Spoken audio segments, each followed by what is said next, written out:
Hoje faz um mês do acidente que matou o gari Vanderlei de Souza, mais conhecido como Bigode, em Balneário Camboriú. Vanderlei foi atropelado a poucos metros de casa no bairro São Judas. É isso mesmo, o veículo estava em alta velocidade e o motorista não parou para prestar socorro. A única coisa que a família espera depois desse tempo é que quem causou a morte do seu Vanderlei pague na justiça pelo que fez. A dor da família Souza pela perda do patriarca fica muito mais latente quando se fala em justiça. Há um mês, seu Vanderlei de Souza, de 52 anos, foi atropelado aqui nessa rua, a poucos metros da casa onde morava, no bairro São Judas, em Balneário Camboriú. Horas depois, ainda na madrugada do dia 4 de agosto, ele não resistiu e morreu. O motorista que causou o acidente ainda não foi preso. Tem sido muito difícil nas últimas semanas. Principalmente porque o meu pai, ele tá lá num caixão, né? Se decompondo. E o cara que atropelou e acabou causando o óbito dele tá por aí. Segundo a Polícia Civil de Balneário Camboriú, o inquérito que investiga o caso foi concluído. A principal evidência do crime é a caminhonete com as marcas do acidente. O motorista Ronald Fonseca Jansson, de 36 anos, tem um mandado de prisão preventiva contra ele. Ele não negou que passou pelo local, em que pese não existir testemunhas dos fatos presenciais ali, não há nenhuma dúvida que ele tenha praticado isso. A dúvida persiste sobre as condições que ele trafegava na pista, velocidade, se estava ou não sob influência de bebida alcoólica. Então, são questões que, infelizmente, não puderam ser esclarecidas. Segundo o que foi apurado pela família da vítima, Ronald Fonseca Jansson, de 36 anos, é de uma família bem tradicional, muito conhecida aqui no bairro Estaleiro. É de uma família de empresários, que tem bares e restaurantes na cidade de Balneário Camboriú e também na cidade de Itajaí. Ronald, inclusive, fazia parte da diretoria da Associação de Moradores aqui do bairro. Ele era segundo tesoureiro. Há um mês atrás, até o dia do crime, ele morava aqui nessa casa com a mulher. Inclusive, o carro com as marcas do acidente foi encontrado exatamente aqui pelo filho da vítima. Agora, a casa está assim, fechada. Ela era alugada e já foi devolvida ao proprietário. Nessa imagem divulgada pela família do seu Bigode, Ronald aparece no portão quando foi abordado pela Polícia Militar na manhã de domingo. Ele chegou a ser conduzido à delegacia de Balneário Camboriú, mas não ficou preso. Inclusive, a última vez que ele foi visto foi justamente aqui.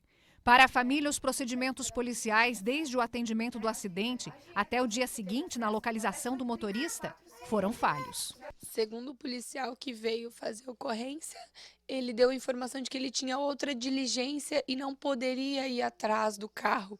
Mas nós, famílias, fomos no dia seguinte e achamos o carro. Segundo o delegado, essa falta de buscas pelo autor do atropelamento prejudicou o flagrante. A delegada de plantão entendeu, e isso é bastante comum, que não havia nenhuma das condições da prisão em flagrante. Havia tempo demais, não teve uma continuidade das diligências na busca da autoria. Houve uma interrupção e isso normalmente implica no relaxamento da prisão em flagrante por ilegalidade da prisão. Então, as pessoas não podem ser presas, né, quando não há os requisitos do artigo 302 do CPP. A nossa equipe de reportagem conversou também com a defesa de Ronald Fonseca Jansson.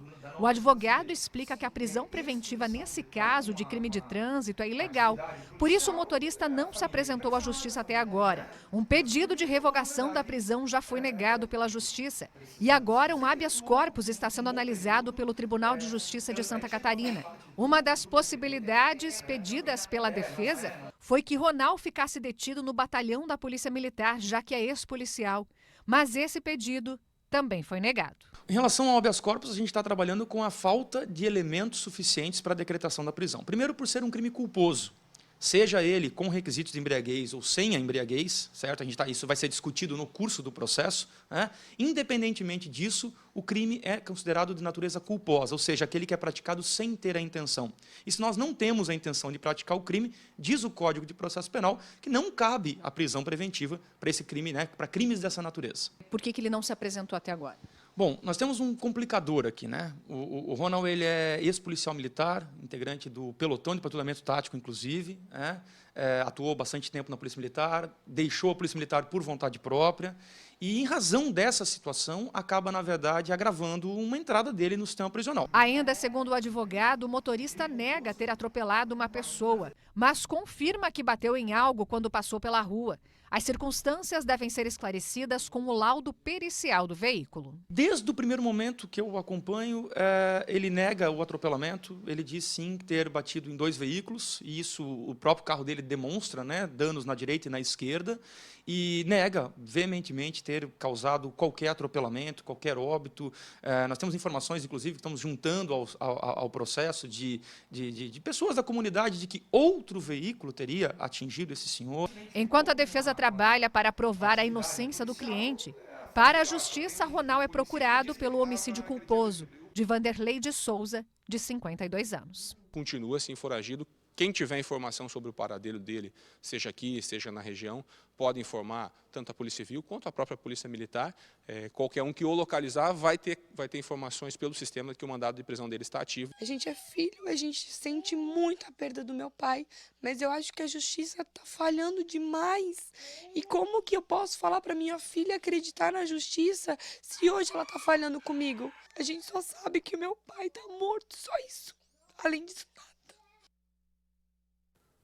Lamentável essa situação. A Vanilza chora, que conheço muito bem a Vanilza, moça que trabalha demais, pessoa correta, né? E assim como a família também do seu Bigode. Agora, por isso que eu sou favorável, né, ao ciclo completo das polícias. Aquele que deu início à ocorrência, que dê continuidade, porque senão vai da Polícia Militar para a Polícia Civil. E nesse trâmite há a demora da resolução, da busca de provas, das diligências, né, da abertura até mesmo de um possível inquérito. E aí, gente, o que acontece? A impunidade, que é uma palavra que nesse país, em alguns setores, já tem até sido reduzida, né? Porque muitos já foram condenados por atos que cometeram. Mas nesse caso de trânsito, vamos lembrar no ano passado em Itajaí, aquele motorista em alta velocidade com um carro de luxo que passou a mais de 160 km por hora em ruas aqui da cidade e acabou colidindo contra um carro de um trabalhador que saía de sua lanchonete, matou e aí foi solto por falta de um ciclo completo da polícia, por evidências do crime, por evidências ou questão documental, e aí a família fica nesse lamento.